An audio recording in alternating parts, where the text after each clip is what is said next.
What is up? What is up? What is up? Everyone, everyone, everyone. It is another day, another time, and another week for Real Talk Monday.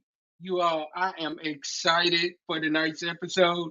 I got my co-host on here with me, Miss Tevins. How you doing, sis? I'm great. How are you? I'm great. I'm great. I'm great. We have some more powerful guests on here with us on tonight, which y'all will get to know very shortly. But y'all know how we start Real Talk Monday. It would not be Real Talk Monday if we did not start the show off with a little bit of the theme song. So as this theme song is playing, what I want you to do is tag everybody, tag somebody, and let them know that Real Talk Monday is on. Let's What go. is up? What is up? What is up? Everyone, everyone. It is another day, another time, and another week for We'll Talk Monday. What's up with you?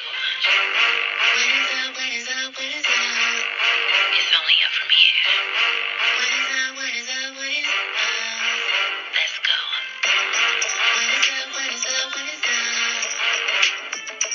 Real talk, real talk. What is up, real talk, real talk. Monday. Tune in to Real Talk Monday with Reverend James H. Glover III, a godly show that keeps it real. All right, you all, we're going to jump off into a word of prayer and then we're going to introduce these lovely guests that we have on here tonight. Let us pray. Dear Lord Heavenly Father, we thank you for this day. We thank you for everything that you have done and all that you are continuing to do for us in our lives. We'd ask you right now, Lord, to bless this show. Let something be said or let something be done that is a help to somebody on tonight.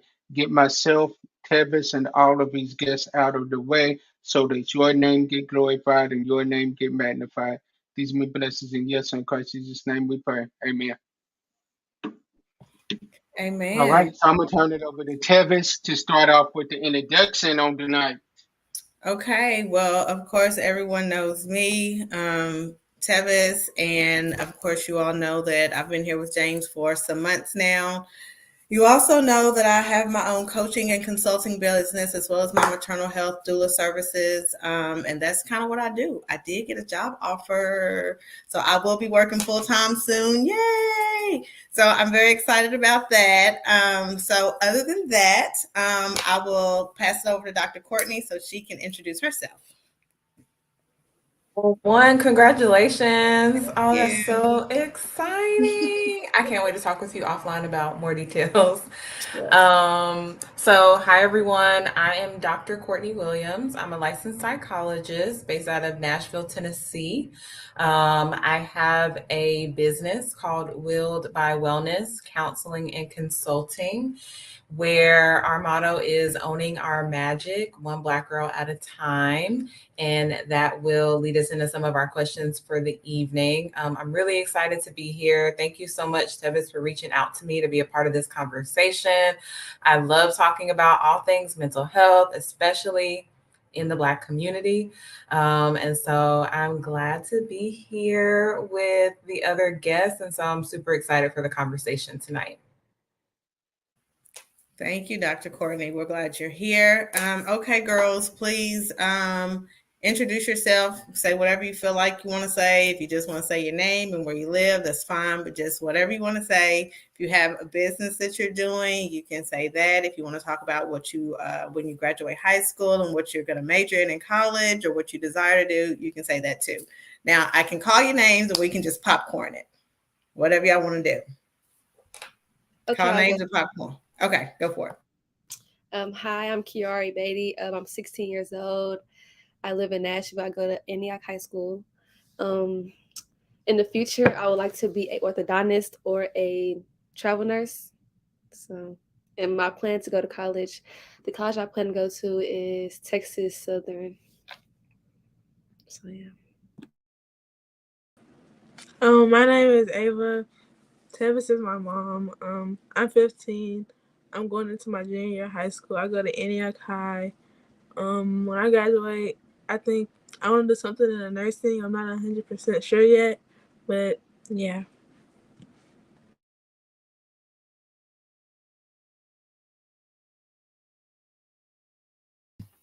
My name is Michaela Smith. I live in Bowling Green, Kentucky, and I go to Greenwood High School. I think I want to go to college at WKU and maybe major in social work or maybe become a civil attorney. Hi, I'm Ariana. I'm 16 years old. I don't know where I want to go to college, but I think I want to do something in like the business part, but I don't really know yet. Awesome. Thank you, girls. You definitely are on the right track. So I wish you guys an abundance of success for sure. As always, I give a disclaimer. The topics that we choose to talk about are topics of choice. Our experiences, in no way are we trying to say our views are right or wrong. However, some things that we do talk about, statistics and studies are proven by way. However, we do hope that people grow and learn from our podcast. So we are going to get into this topic. We titled this show Mental Health Monday. And what we are going to talk about is Black Girl Magic and how teens view mental health in our community. Mental health is extremely important in many capacities. My last job, we were definitely working on how to dismantle the stigma around mental health in our communities. Oftentimes we talk about how, if God can't fix it, nobody can. But like I tell everybody, God puts people in places and positions and jobs for a reason. We trust our doctors and our teachers and our lawyers, right? Why are we not trusting therapists and psychologists, counselors and coaches to be a support to our community, right? So we are going to get started. Anybody knows me knows that I am all about Black Girl Magic, Black Girl Joy, Black Girl everything. I have videos of Ava when Black Girl Magic first came out talking about she's a Black girl because she rocks in her little 2 or 3-year-old voice. So this is how I've definitely raised her. So we're going to get to the questions. I will start, I guess, with the first question. And girls, we can popcorn it, right? And you guys answer, with true authenticity. So the first question, when you hear Black Girl Magic, what do you think of? When you hear Black Girl Magic, what do you think of? When I hear Black Girl Magic, I think of being able to be in the skin that you're in, loving every part of your body and mind, emotionally, physically, all of that. Okay.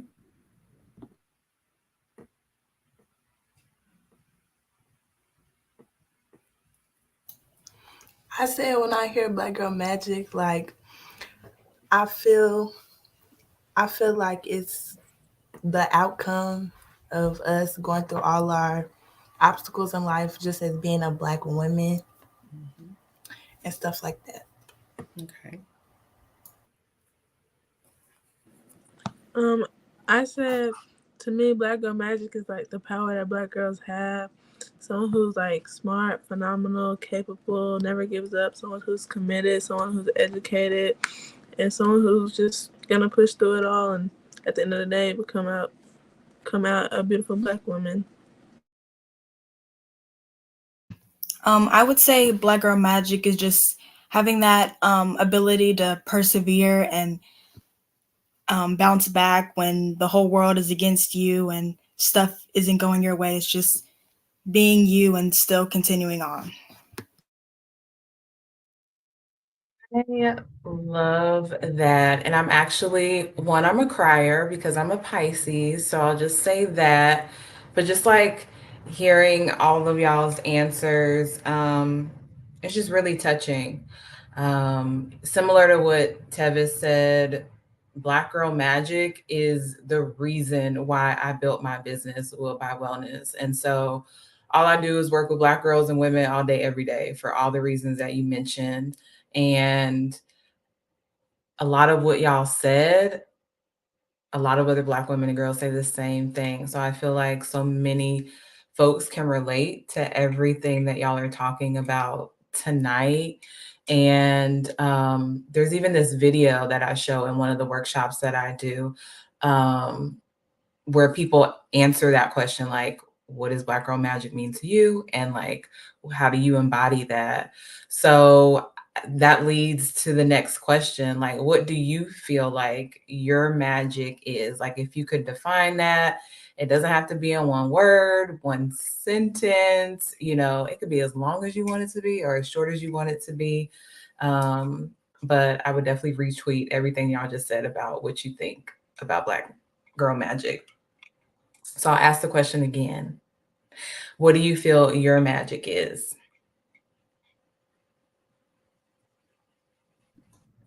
I guess I'll just start today, I guess. My Black Girl Magic is the gifts that God gave me, like playing softball and being able to dance and loving every part about me. So You gotta tell me what's your like go-to dance? Because you know, I'm still trying to learn the Tamia dance, you know. So if you can help me with that, I was trying to learn that over the break, over the holiday. It won't click. I don't really have a go-to dance, but the most dance I've been doing now is praise dance. So yeah. For me, I said my Black Girl Magic is like my helping heart, my nurturing spirit, the commitment I have to people, my curiosity, because I've been curious about everything since I was little, my dedication, and my intelligence. You sound like me because I ask 1,000,001 questions all the time. I'm always like, but why though? But why? But why this? Why? And my parents and even my friends' parents always be like, Courtney, you don't need to know everything all the time. But so I really relate to that, Ava. Yeah, my niece and nephew used to call her repeats when she was little, because she would ask a question and we would answer it, and then if she didn't get the answer she wanted, she'd figure out another way to answer it, and they're like, you're asking the same question. So they just kept calling her repeat for a very long time. So I told her one day that being inquisitive will take her far, for sure.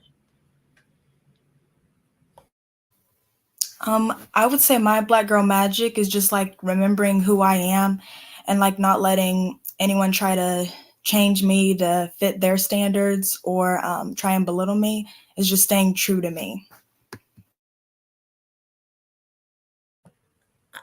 I think that is very important, especially it always has been, but being that you all have everything at you all's fingertip right now by way of social media, your phones, your tablets, your computers.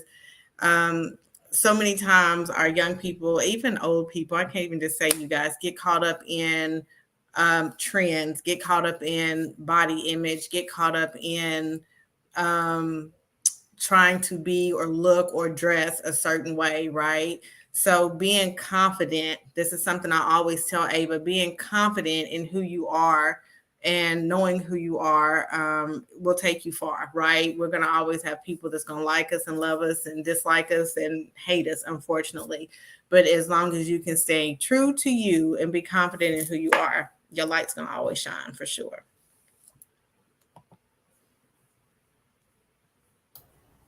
I would say my magic is like being able to be myself throughout like my comebacks and stuff that has been happening recently, and just like throughout my whole life. I feel like that's my magic, being able to come back and still be myself and still be regular in my skin and thoughts and all that other stuff.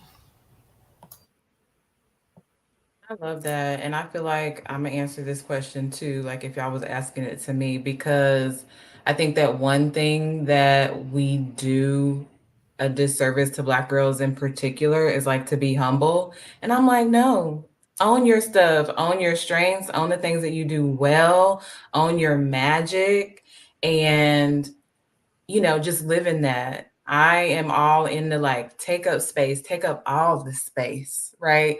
Especially as Black girls, soon to be Black women. And so sometimes it's easier to talk about like the critical things about ourselves, like the things that we're doing wrong or could be doing better, or like we can be our own worst critics sometimes, a lot of the time.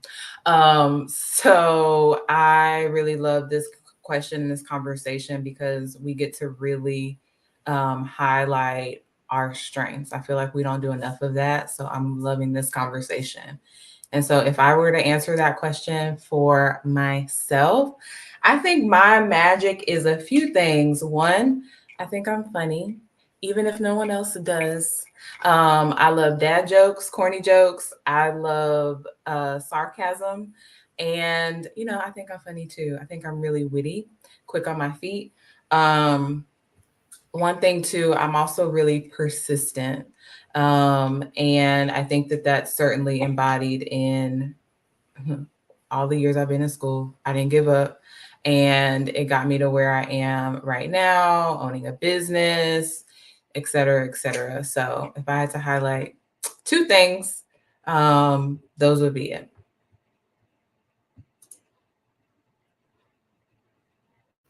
James, you want to ask a question? Yeah, definitely. Before I ask this question, shout out and kudos to these young ladies that came on this podcast tonight. Because I can honestly say, when I was their age, you couldn't get me to come on no podcast and talk about any kind of topic. And but this is amazing. So shout out to them for doing that.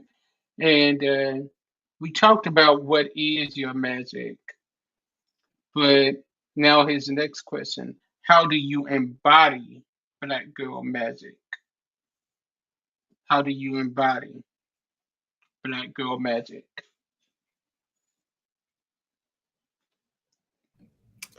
Hey, well, me again. I embody Black girl magic by owning who I am and not letting anybody tell me I can't do anything I put my mind to. Okay, okay. I said I embody Black girl magic by like showing my natural hair, walking in confidence, my support, my belief in God, and the love that I have for my people. Yeah, my people. I would just say like staying true to myself and again not forgetting who I am or where I came from or what I believe in. I think I embody Black girl magic by just loving myself separately from everybody else because self-love is the best love. So Amen to that.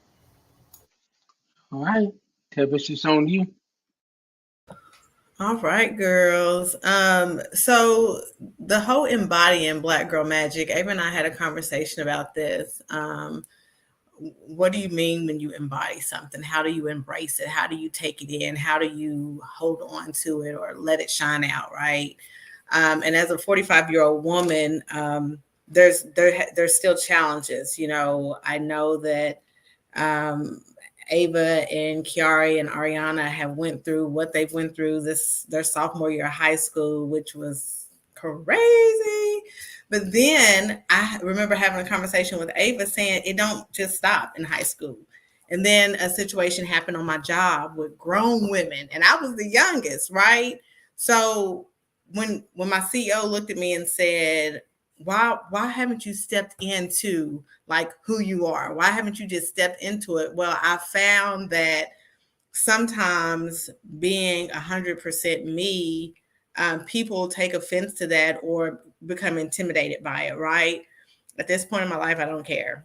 At this point in my life, it's so important to just let my light shine, especially if I know that I am in a space of supporting, empowering, embracing, and loving other people, right? And if people get offended by how I move, then that's on them. That's something they need to work on within themselves. So I share that with you guys because I want you all to embody every wonderful thing about yourself, and don't let other people's insecurity make you feel like you have to damper who you are at no point in your life, especially if you're in a position to support and love and empower other people around you. I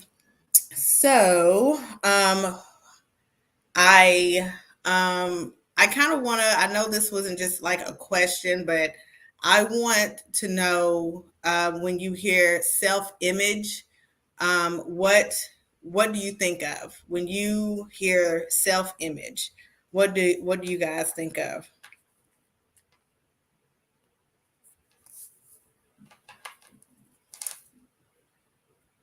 I threw a monkey wrench because I know that wasn't one of y'all's questions, but self-image, what do y'all think? I think self-image is always how you represent yourself when you leave your house, and however you decide to represent yourself is the way people see your appearance and how God is being represented on you. So I feel like representing yourself is always a good way for people to understand who you are by a first glance. Okay. I basically agree with everything she just said. So like, yeah, self-image is the way you view yourself and how everybody else views you, and how everybody else views you it matters on how you take in God and how your parents do with you.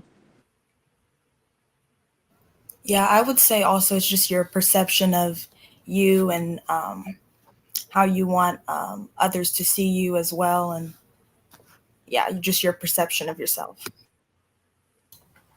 I think it's just how you see yourself. I don't feel like it's what other people think or what other people see or anything like that. Dr. Courtney, can you speak on self-image? Do you feel like, so when I think of self-image, I definitely think about how I represent myself, not just my physical appearance, but my heart and my mind, my spirit. But I'm at a, we often say, I don't care what they think about me. I don't care what they think about me. But in hindsight, sometimes we do care what people think of us, right? Which is kind of why we move the way we do sometimes in the world. So when it comes to self-image, but also what other people think of us, how do you walk with teenagers or women when they're in that space? Because it's such a fine line. We should care to an extent, because we do need support and people to empower us, and we want people in our circle that's going to lift us up and encourage us and talk good about us. But also, we don't need it to be to a point to where it's going to like hurt us or make us lose confidence in ourselves and all that stuff. I know I said a lot, but hopefully you. I got you, or at least I think I got you. And if I don't got you, then you could tell me that I don't, and we could clear it up. But no, I think that's a really good point, and I think that's really honest to say that, yeah, still at our big ages, that things that people say or sometimes other folks' opinions do matter, whether or not we admit it out loud or not.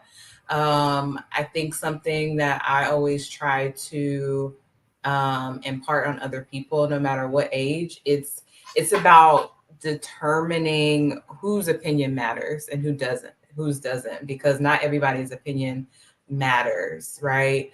And I think we can get bogged down by all the noise because there's so much influence everywhere, like social media, TV shows, trolls on social media, people at school, people in your family, outside your family, everybody. So it's important for you to discover for yourself, like whose opinion really does matter to you. And it's not everybody's.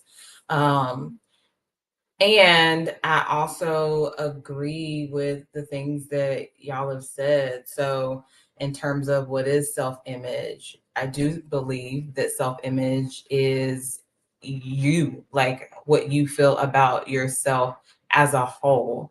But I do believe that is influenced by external factors.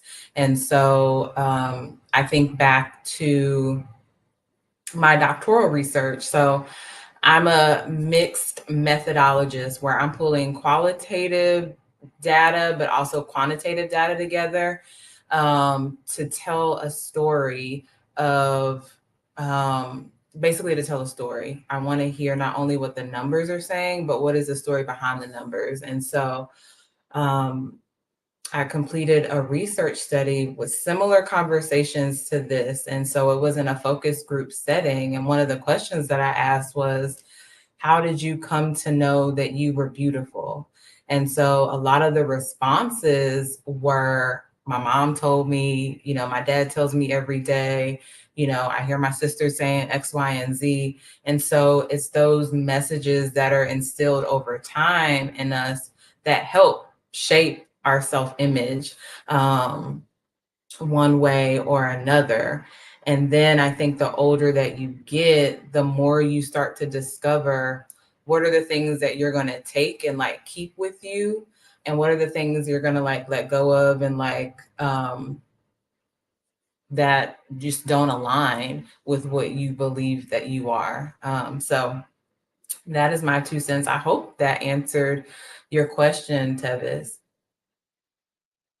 It did, and you can ask that question that you actually just spoke on. Yes. You did. So again, another curveball, y'all. So the question that I asked, years and years ago when I was doing my research was, how did you come to know you were beautiful? So if you all were to answer that question for yourself now, what would you say? How I came to know I was beautiful is my mom always telling me how beauty is within yourself and not how people perception is of you, I guess. So however you view yourself, and when you look at yourself in the mirror, however you view yourself, then that's how you will pour out into others. I know I was beautiful because my mom and my family always poured into me, telling me how smart, beautiful, kind, and intelligent I was. And just growing up, that's all I ever heard, as well as my mom. Most mornings we do affirmations to let us know, like, talk to ourselves and keep the word in our head and allow us to walk around with our head up.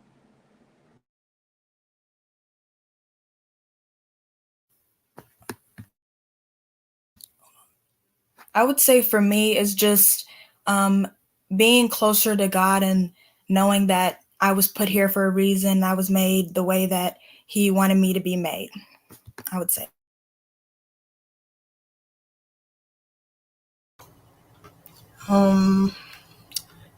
I came to know that I'm beautiful because, well, I don't know really. Your parents always grow up and tell you that you're beautiful and stuff like that, but I feel like it's more just like growing into your body and your face and just having self-confidence and stuff like that. For sure, for sure. And so everything that you all said definitely makes a lot of sense. Hearing it from other people, like our family members and things like that, folks closest to you, kind of saying that over and over again, help us to believe it to be true. And then we start to then internalize that and believe it to be true for ourselves. Something that also came out of my research way back when was the influence of social media on things that we believe about ourselves. So I had some folks answer this question at that time. And in addition to folks saying, yes, my loved ones, my family, folks also said the DMs. And I was like, what does that mean? So social media was also like a big theme that came out of that research too. So I don't doubt that social media has a big influence on standards of beauty, what we believe, and all of that. So I'll just leave it there. And if anyone wants to pick up. I do. Well, I was gonna say, social media does have a lot to do with hairstyles and facial features and body image and how we dress and what beauty looks like to the society or to the world or to a certain group of people. But Dr. Courtney, I guess this is kind of for you. With you working with teens, when it comes time to kind of talk about boys and how I'm trying to talk about it without talking about it, but how boys are in our ears, right? Is there any advice that you give your teenage girls when it comes to whether they're dating because they can, because their parents allow them to, or they just have guy friends, whatever that case may look like? Is there any conversation that you have with the teenagers that you talk to when it comes to boys and clarity in, when he's just a city slicker trying to get what he wants versus a true genuine boy, and how you should kind of use discernment to kind of filter through those conversations?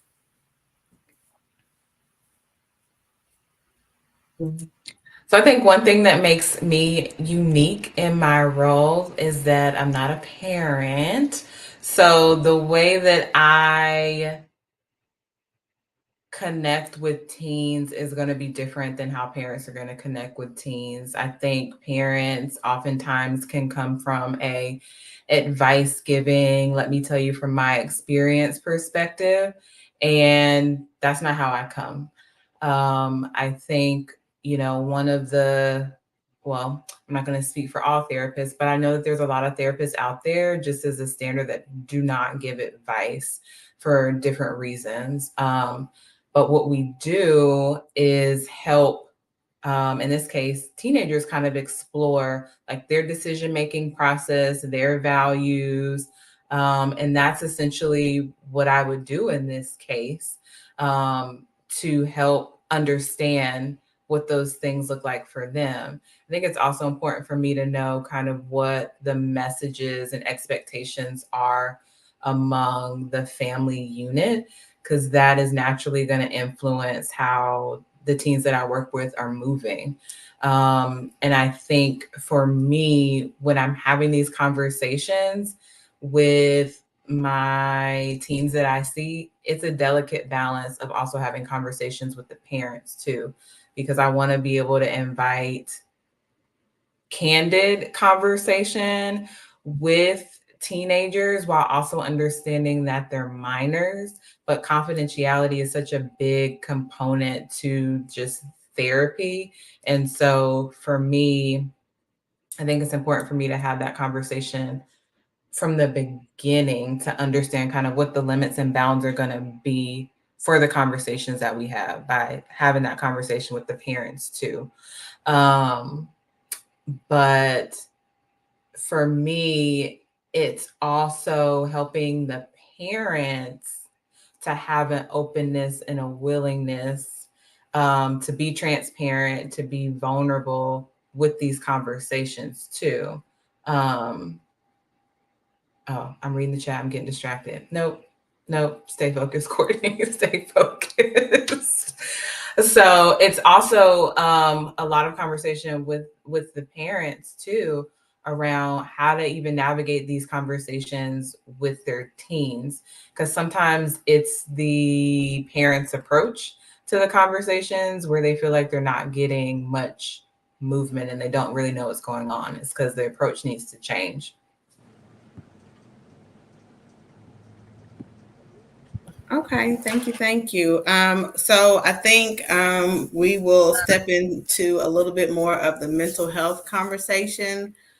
James, if you would like to ask the first question, Yes, let's get into ma'am. it. So let's get into this mental health discussion on tonight. What do you know about mental health? What do you know about mental health? Something I know about mental health is something that people go through throughout the U.S. and people seek help sometimes or not. People go through emotional, physical, and spiritual, mental health. Some people go through like different things, I guess. I don't know. Okay. For me, what I know about mental health is that it plays a big role in a whole bunch of people in the world now, especially as teenagers, and it's like very important and very like you need to be aware and be focused of yourself, the people around you, especially the ones that you're close to and you love, because it plays a big role now. Yeah, I would say it's just mental health is like it's very crucial and important, especially for like growing teenagers as well as adults.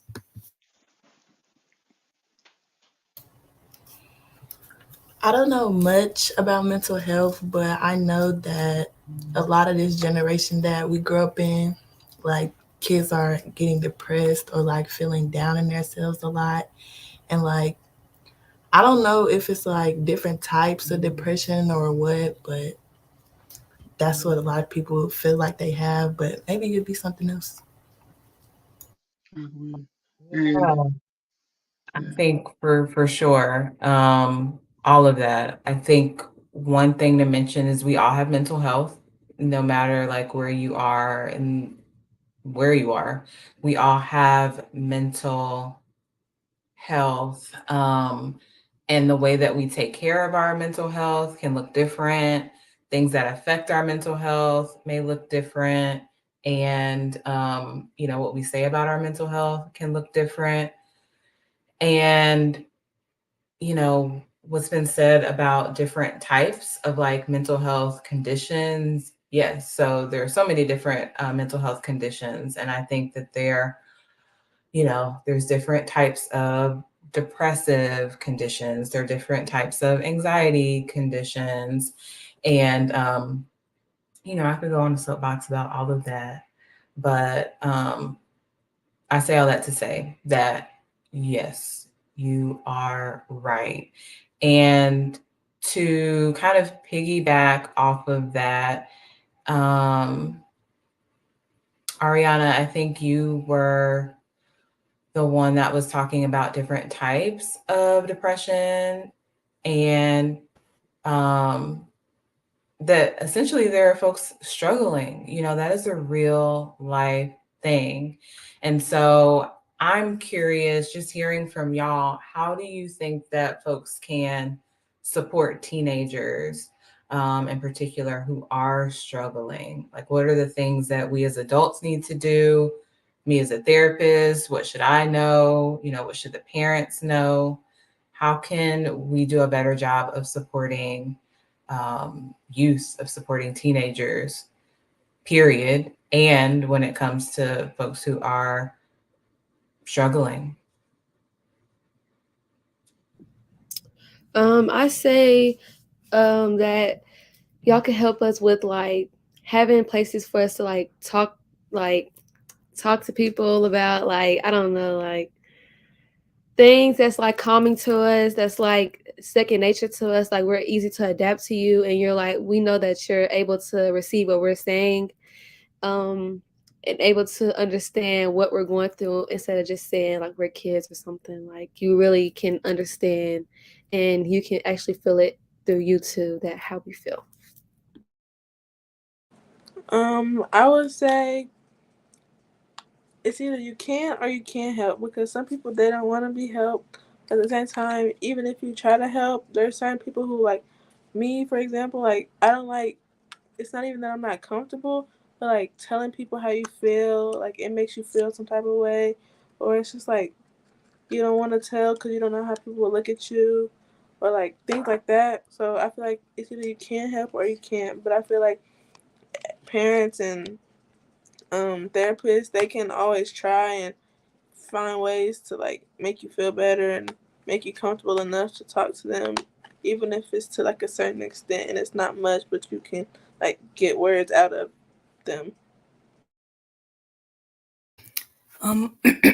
I would say just being open and listening, like not trying to add in your like 2 cents, essentially like saying, well, you don't have to pay bills or you don't have to what are you depressed of? Is just listening and just being open and being aware, and not trying to comment too much.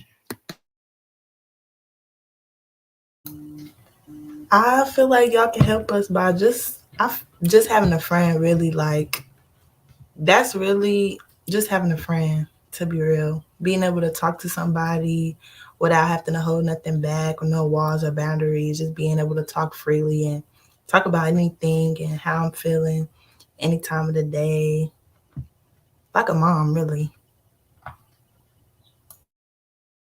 Yeah. Everything that you said, what I heard in synergy among all four of y'all was I want to be heard, right? Like I want to be heard. And that seems so small, but it's so big because sometimes we listen to respond, right? As adults sometimes, and we don't really hear what's going on.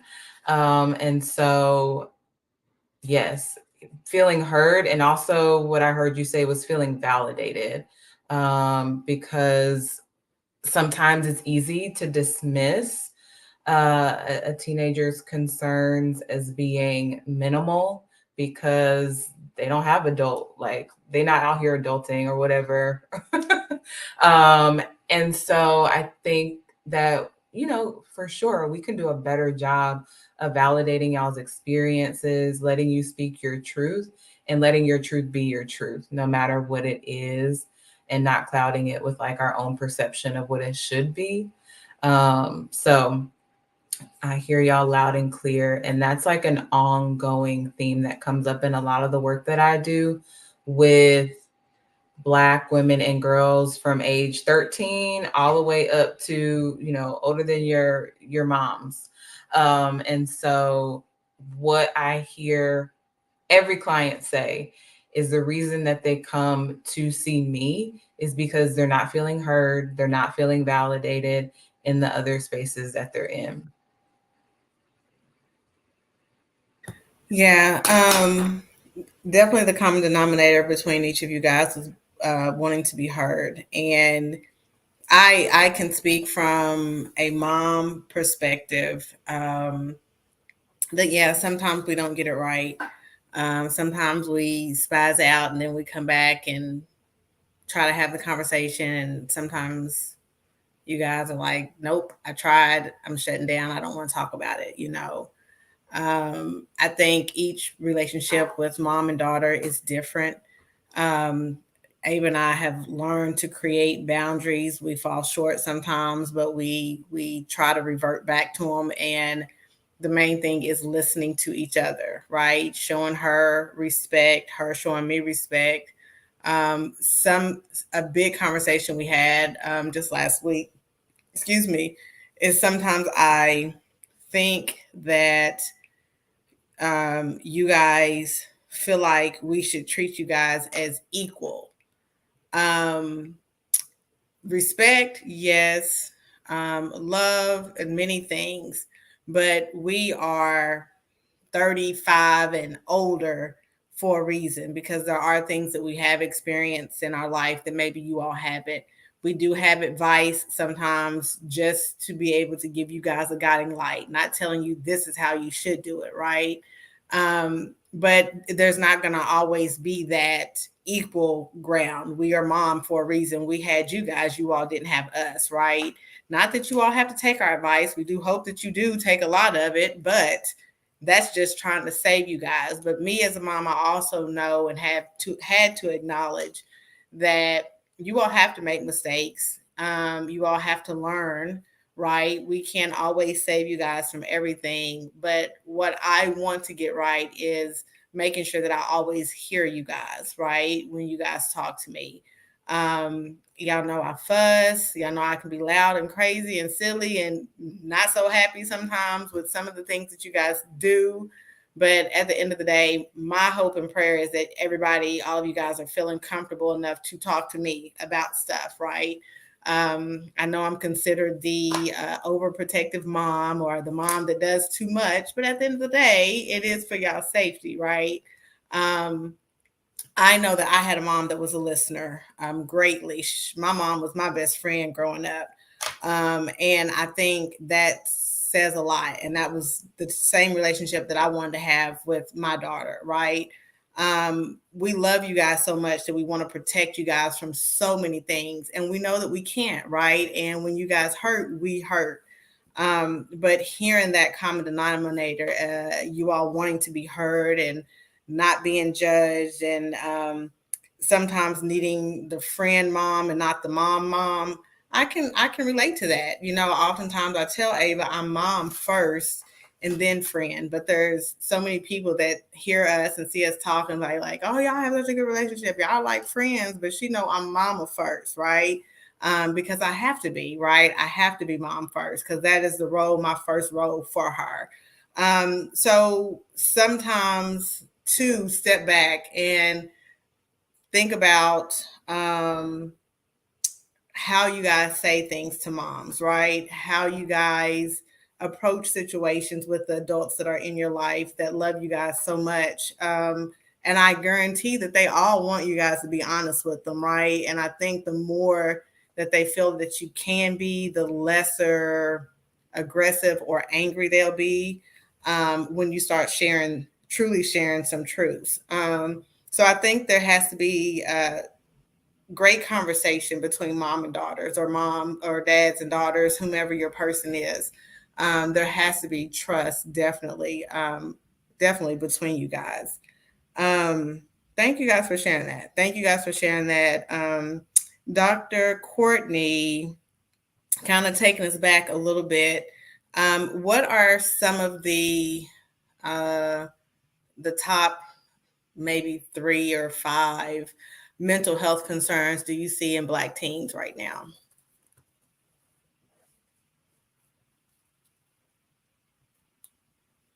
Great question. Something that I see a lot are like interpersonal concerns, whether that's like bullying, adjusting to a new environment, friendships, friends one day, not friends the next, and just kind of adjusting to the ebbs and flows of what that means at that age and at that stage.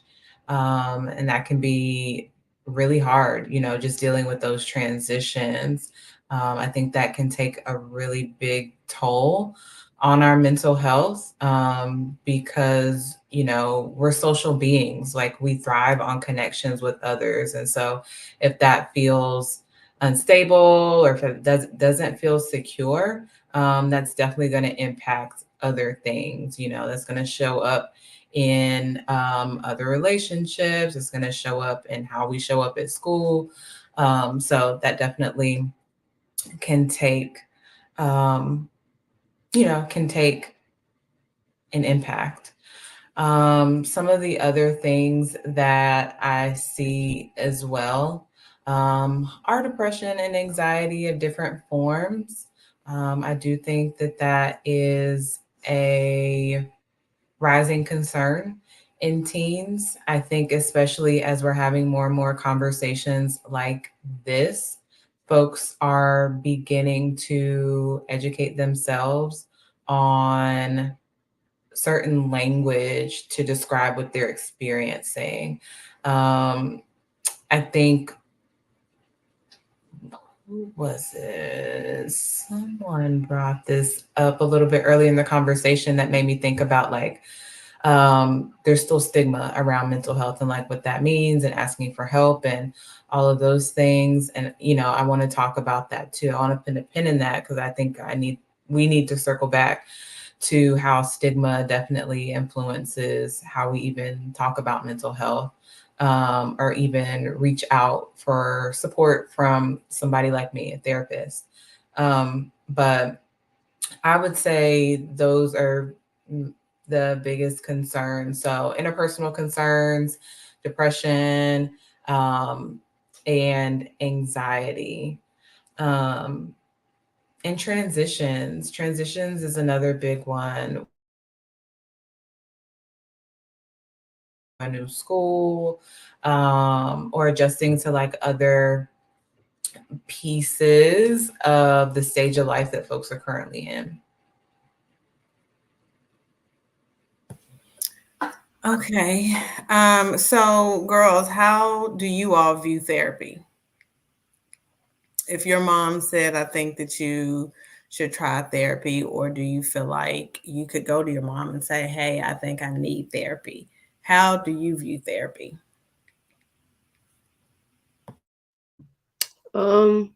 If I was told that I was going to therapy, I would look at it in a positive way because everything has an end goal. So whenever I am not able to express to a family member or a parent, there's always somebody else to talk to that can help me anything that I need help in. For me, I've been to therapy, like I've had it, and like I said earlier, it can either help or it can't. For me, it helped with the basics, but I'm the type of person who like I don't feel comfortable talking and telling people, especially people I don't know necessarily, how I feel. Oh, not how I feel my business and stuff. So like with the things that like is like you can just talk to people about. It was helpful because like she understood and she could help me like with like calming me and like a diet and stuff like that. But like my actual business, like I could tell her some things, but like if she would ask something else, I would feel weird because like I don't really know you, so why would I feel all the way comfortable telling you personal things about me and I don't know, like, you know? So like, yeah. I just would say it's just therapy is like a way to share your side without being confronted negatively, just so you can have someone to just listen and try and help you out professionally, someone who has the degree and who can understand you more.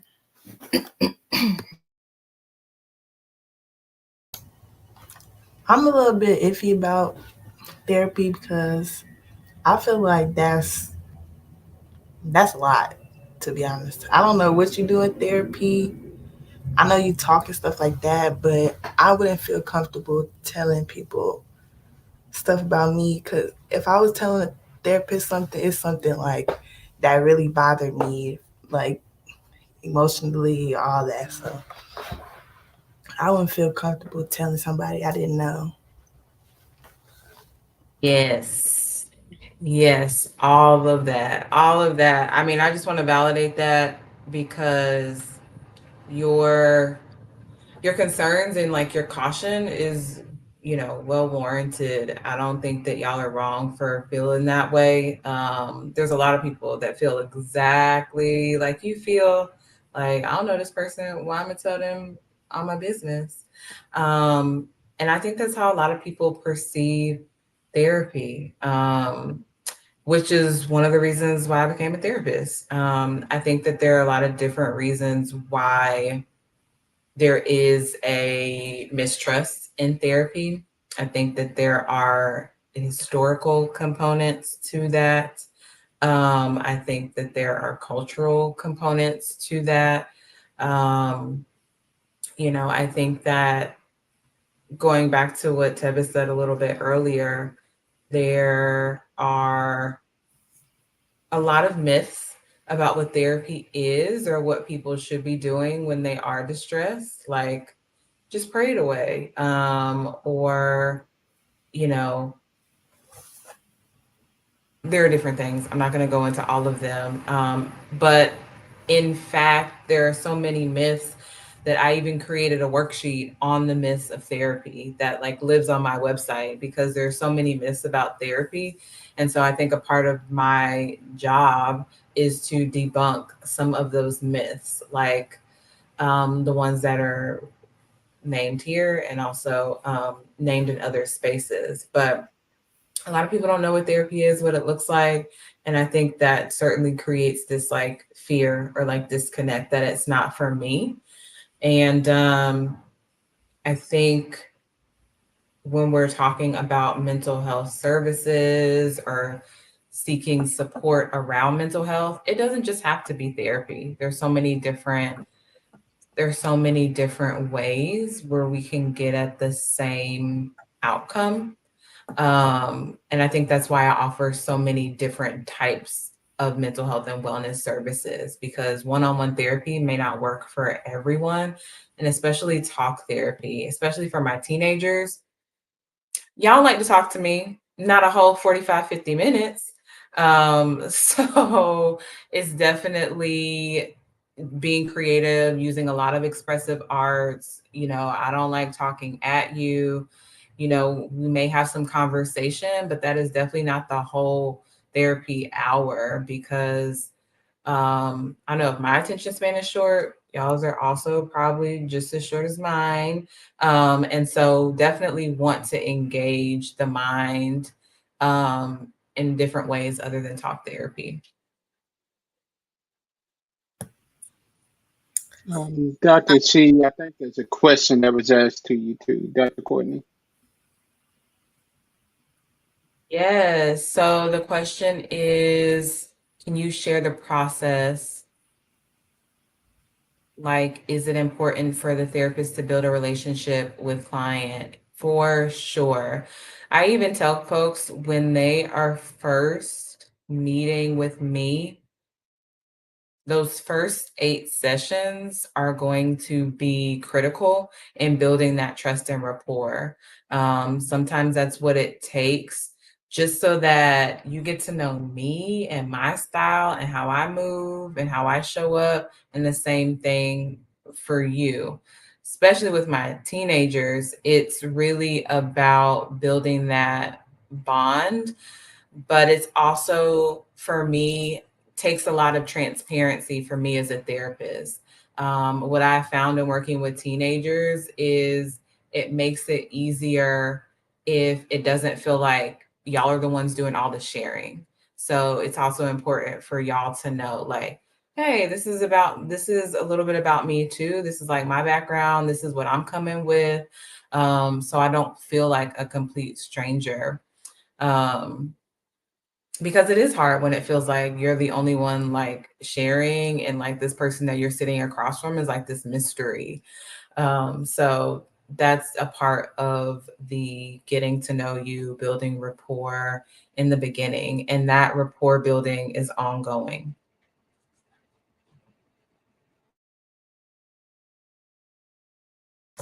Okay, we are coming down to the end. I'm going to shoot down to the multiple choice questions, um, just to kind of loosen up a little bit. One of the questions is, what are things you can do to support your mental health? A, pray and meditate. B, do things you enjoy. C, ask for help. D, none of these. E, all of these. E. I agree with them. I agree. As Okay. Another one is, what are things you can do to make sure you remain confident in your Black girl magic?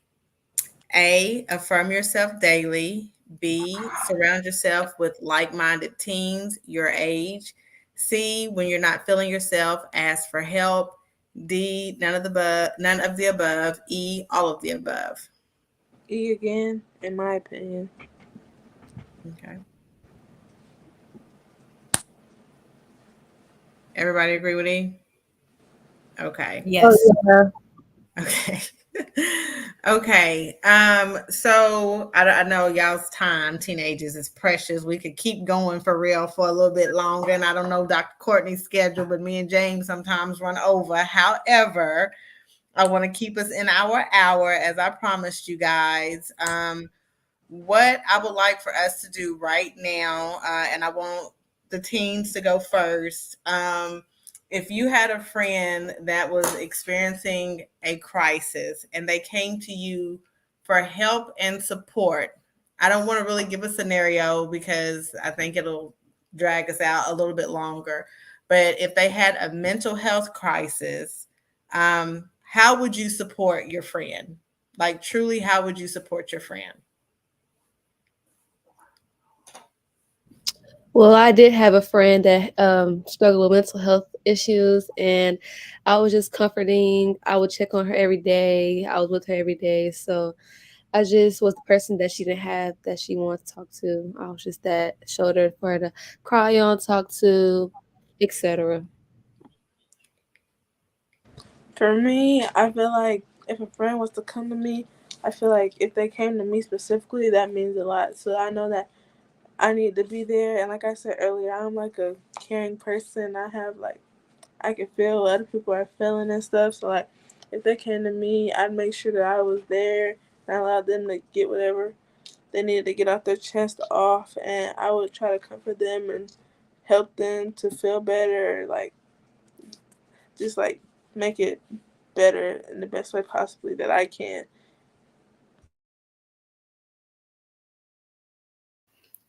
Yeah, I would like just say giving them your full attention and actually wanting to help, like not trying to be like, oh, you'll be okay and stuff, just like wanting to and giving them your full attention and just making sure they're okay, checking with them every day and including them in things and activities you may do and just giving them your attention again.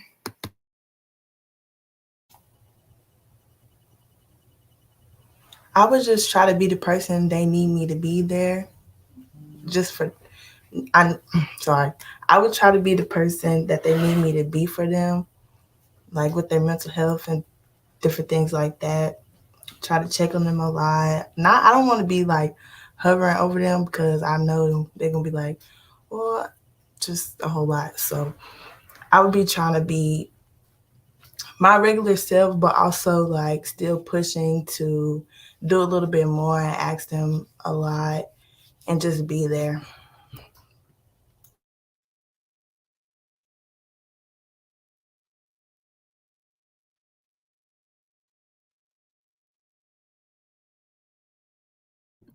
You're muted. Tevis, you doing a daisy.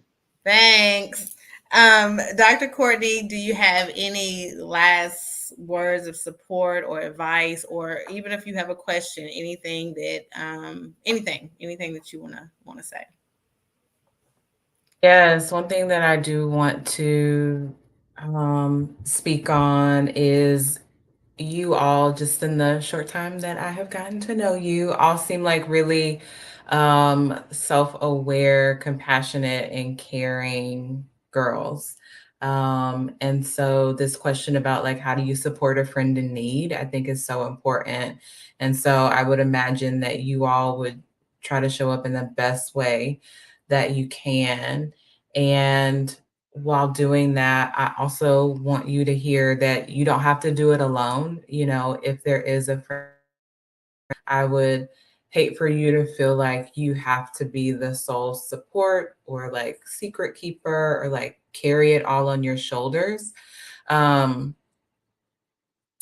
and I think that, you know, mental health crisis, that comes on a spectrum. It could be from someone being stressed out to someone having like active thoughts of suicide. So it could be any of those things. And so I think, especially as I imagine the suicide prevention work that I've done, things like that, I strongly, strongly recommend that you do not keep solely to yourself, especially if you do know that there is someone in need in that way. And that is not your responsibility to hold that all on your own. That's why that there are people like me who are trained in suicide prevention and risk assessment and things like that, so that you don't have to do that alone. I know sometimes it can be the easiest point of contact to have someone like a friend reach out in that way.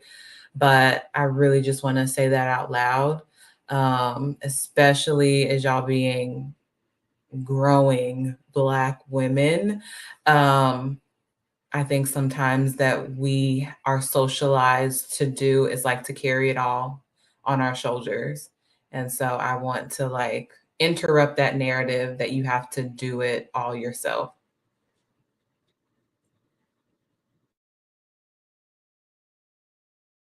Right, right, right. I think Tevis is having a little bit of internet issues right now. But this has been a great discussion.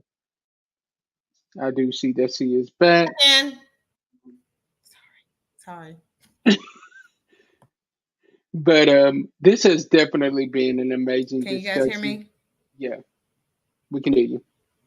This has been an amazing discussion. And before I go too far, I want to, number one, give a shout out to these young ladies that came on here and was so open and vulnerable on tonight. We definitely want to show them some love and show them appreciation for coming on here, as well as our therapist. We want to give her a shout out for taking time out of her day and coming on here. And to the woman who, without her bringing this topic up, this topic wouldn't even been discussed on We'll Talk Monday. Miss Tevis, I want to shout her out for this. She is always the one. She is always the one that her and Daisy come at me with some different ideas for the show. And what I've learned is to give them free reign and let them run it and trust their judgment. And they haven't steered me wrong yet. So I definitely thank them for being so open and thinking outside of the box, because conversations like this are definitely needed. Right, right. Well, thank you. Thank you, James, again, always for the platform to be able to share my thoughts and my experiences. Dr. Courtney, I'm thankful that I met you. Love the work that you do for our people, our girls, our teenagers, shining. And to all you teens on here, you guys know I love you unconditionally. I know I get on y'all's nerves, but y'all also know it's out of love. Thank you guys for being brave today and being a part. Thank you for being vulnerable. Thank you for being honest. And thank you for letting your light shine. If there's not anything else, I guess we can wrap it up.